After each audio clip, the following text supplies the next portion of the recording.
What's up, everybody? I think I have a pretty interesting video for you guys today. As you may know, I trimmed part of my Nomad Foods position last week. I talked about it on the channel, and I used that money to buy a new stock. And it's true that a lot of the companies that I buy that I'm interested in, they have obvious flaws that will make them simply unappealing to many investors. Perhaps they operate in a country or region that you just don't want to touch, or maybe they operate in a sector that you don't want to invest in, like oil, gas, retail, shipping. I simply try to buy extremely cheap streams of cash flow that I think offer decent risk reward. And sometimes if I'm offered a completely dirt cheap price, even a below average quality company can be an excellent investment. But today, the company we're going to talk about is certainly an above average business. They provide critical software to their clients. 80% of their revenue is recurring revenue. They're growing, even if that growth is slow. They have good margins, strong cash flow. They're a market leader in their core segment. And this decently sized US company is trading for a single-digit multiple. As you might have guessed from the screen, the stock we're talking about today is Fidelity National Information Services, ticker symbol FIS. And don't get this confused with Fidelity Investments, the brokerage. This is a different company. I am going to be referring to this company as just Fidelity, probably for most of the video. As always, nothing here is advice to buy or sell this stock. I just give you my opinion and I tell you what I'm doing with my money. In fact, here, I've already told you, I've just entered a position into this company. So as you can imagine, I think the risk reward is good. I think this company is significantly undervalued, and I hope to explain why in this video. So if you get value, subscribe to the channel. If you want to join my Discord or grab my Google Sheets template for analyzing stocks, then consider following me on Patreon. Link to that will be down below. Now let's get into Fidelity. And let's start by talking about just what does this company do?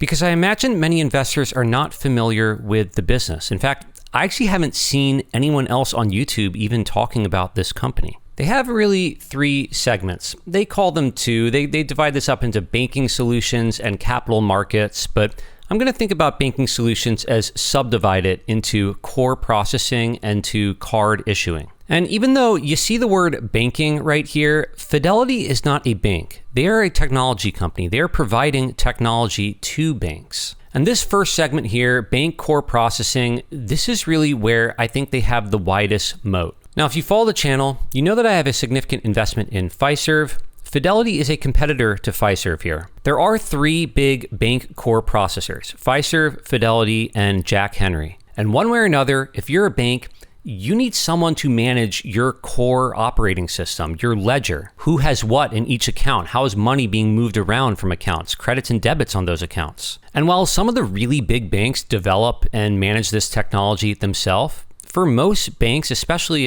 if you're a local or you're a regional bank, you are not going to build out all that technology in-house. You're probably going to have a relationship with Fiserv, Fidelity, or Jack Henry. And once a bank has a relationship with one of these players, they are very unlikely to switch to someone else. The core processor is so important to the bank. If they were to switch from, say, Fidelity to Fiserv, I mean, first of all, it would require retraining a bunch of employees. It would be complicated. It would be risky. If you just had a couple things go wrong, you're dealing with your ledger. You're dealing with people's accounts. You cannot afford for even a few mistakes. So banks essentially don't switch. Once they're with Fidelity, they're just with Fidelity. The retention here is probably like around 98%. You don't have new entrants popping up to fight with Fiserv and Fidelity and Jack Henry in this space because frankly, it would be really hard to get a bank to switch over to you. These companies have a natural moat and competitive advantage here simply because the switching cost is so high. In fact, I started looking at Fidelity because I was looking into Fiserv about a year ago. I think it's always a good idea to look at the competitors for a company that you're analyzing. And I decided I liked Fidelity, but I didn't think it was cheap enough. However, now I think we're being offered an excellent price. Now let's talk about this second segment, which is card issuing. I would bet a lot of you use a credit card or debit card frequently. And let's say that you got a Visa card from Chase. So in this case, Chase Bank, they are the issuer. They've issued the card to you. But someone has to create the account. Someone has to approve transactions. Someone has to keep track of what's your balance. They have to process payments between Chase and all the merchants that you're using this card with. They have to deal with stuff like fraud, disputes, replacements. Now, in some cases, a large bank might have divisions that deal with this stuff, but in general, they don't. Banks focus on the customer relationship. They focus on your credit profile, risk, but they're not necessarily creating all the technology behind the product. Usually there's a third-party company providing issuing solutions, and that's what Fidelity is doing here. Fidelity is now one of the largest, if not the largest, third-party issuing solutions companies here.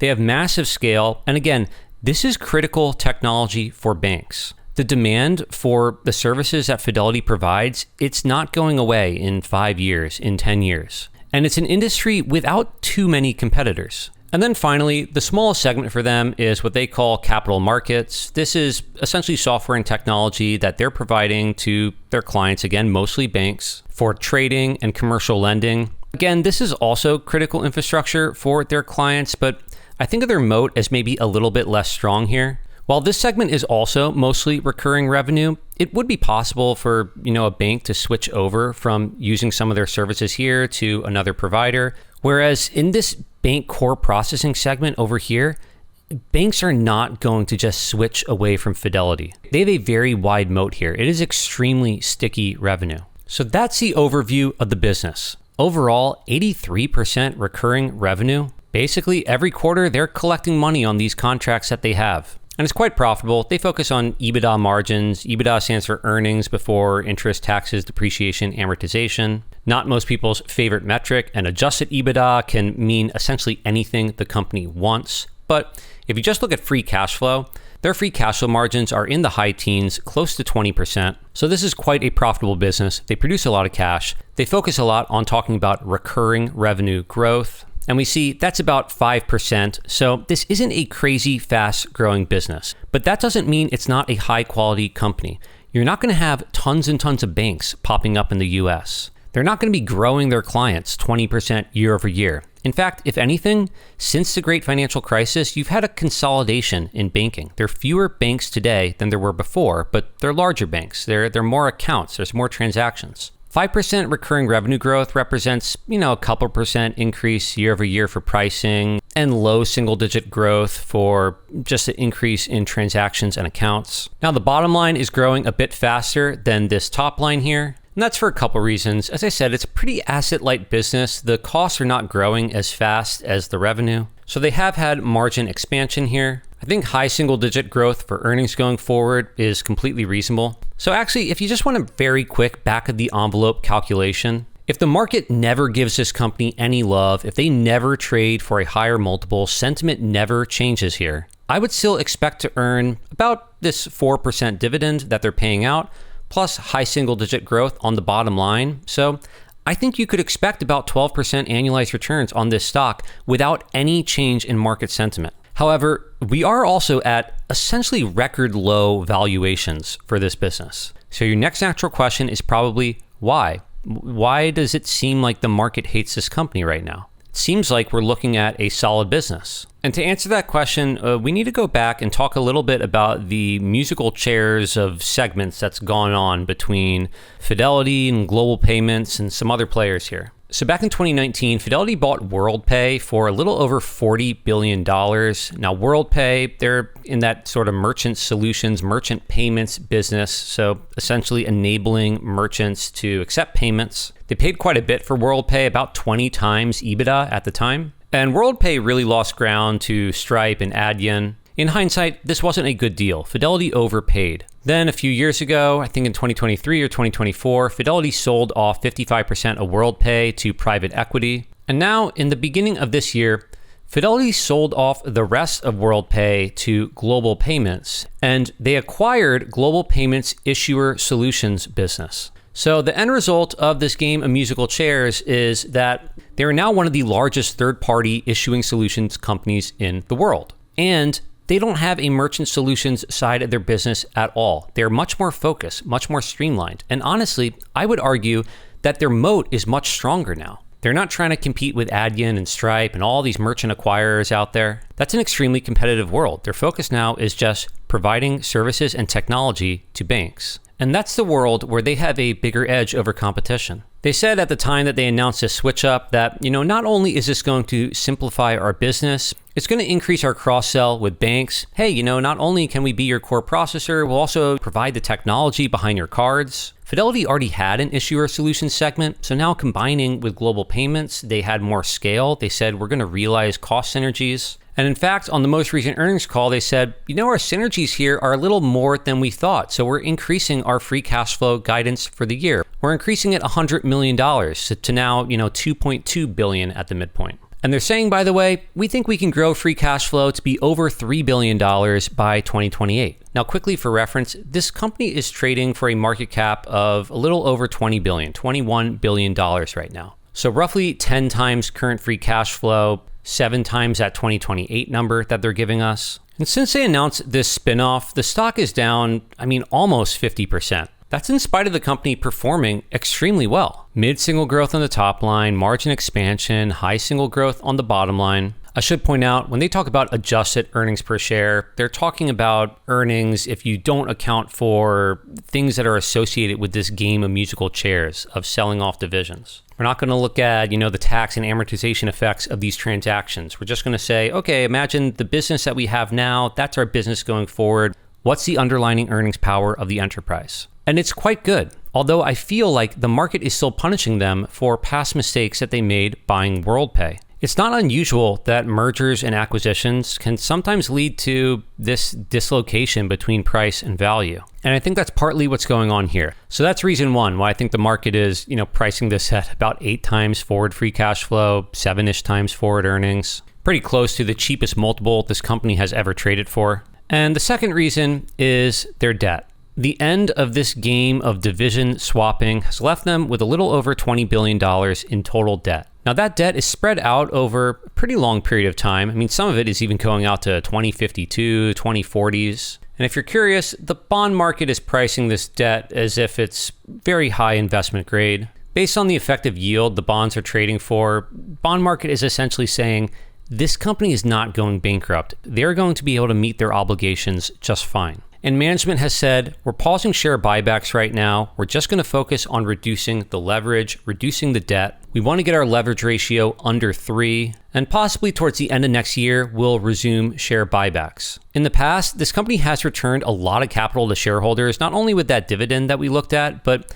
also they bought back about 20% of their shares since acquiring WorldPay in 2019. And now, with them pausing their buyback, you're removing a large buyer of shares from the market. That is going to have the effect of removing some demand for the stock. And it could be an additional reason why there's been downward pressure on the stock this year. But I think it also provides a natural future tailwind as they reduce the leverage, as they pay off debt with more free cash flow and lower debt. I think eventually the market might realize, hey, this is a quality company. They have sticky revenue. They're very profitable. They don't deserve to trade for such a low multiple. So going over to our sheet here, I put some rough assumptions in about the future, and I'm actually just going to value this company based on their free cash flow. Now, for the next few years, most of this free cash flow is going to pay down debt. My model is agnostic to whether free cash flow is used for debt, for dividends, for buybacks. In my base case, I'm assuming mid-single digits, 5% revenue growth. I'm assuming very slight expansion in free cash flow margins, but nothing much, and certainly well below the company's guidance. Again, they're saying 2028, they think they're going to have more than $3 billion in free cash flow. I'm not giving them credit for that. And I'm also basically assuming market sentiment never changes for this company. I'm giving them a terminal multiple of 10 times free cash flow, which is roughly what they're trading for now. And if these assumptions come true, you're getting about a 16% annualized return on this stock, so a little more than a double on your money. My bear case assumes revenue just grows in line essentially with inflation. There is no expansion in margins at all, and they trade down to a 7 times multiple on free cash flow. And even in this scenario, you're getting a 6% annualized return on your money. That's not too bad for a pessimistic bear case. Meanwhile, my bull case, I'm still giving them just 5% growth on the top line, but I'm giving them credit for their margin expansion that they say is going to happen, and I'm assuming this company trades for a 15 times multiple of cash flow. That's nothing crazy, and in fact, for most of the past decade, they've been at a much higher multiple than that, and if this assumption comes true, you're getting about a 28% annualized return, so more than a triple on your money over 5 years. The bottom line for me is I think the risk reward looks really good for Fidelity. Additionally, I have a significant position in FIS, which I've talked about on the channel a number of times. I think the risk reward is good. You can agree or disagree. But when an entire industry looks cheap, I actually just like buying multiple market leaders if I think the risk reward is right. I did a similar thing about a year ago in health insurance. I owned 4 health insurance companies. I thought the entire industry was cheap. I thought the market was selling them all off way too much. And I was happy to essentially pick up all the market leaders at what I thought were excellent prices. And now I think these banking services companies are cheap. As always, nothing in this video is advice to buy or sell any stock. I just give you my opinion. I tell you what I'm doing with my money. And as you know, I recently bought a small position in Fidelity. I bought between 42 and 43. You can buy right now actually for a better price than I got. This is currently a small position, but I hope to build it out. And with that, I think we'll end it here. If you got value out of the video, subscribe to the channel. If you want to grab my Google Sheets template for analyzing stocks or join my Discord, then consider following me on Patreon. Link to that will be down below. And if you agree or disagree with anything I said in this video, then leave that down in the comments as well. And I hope to see you all in another video.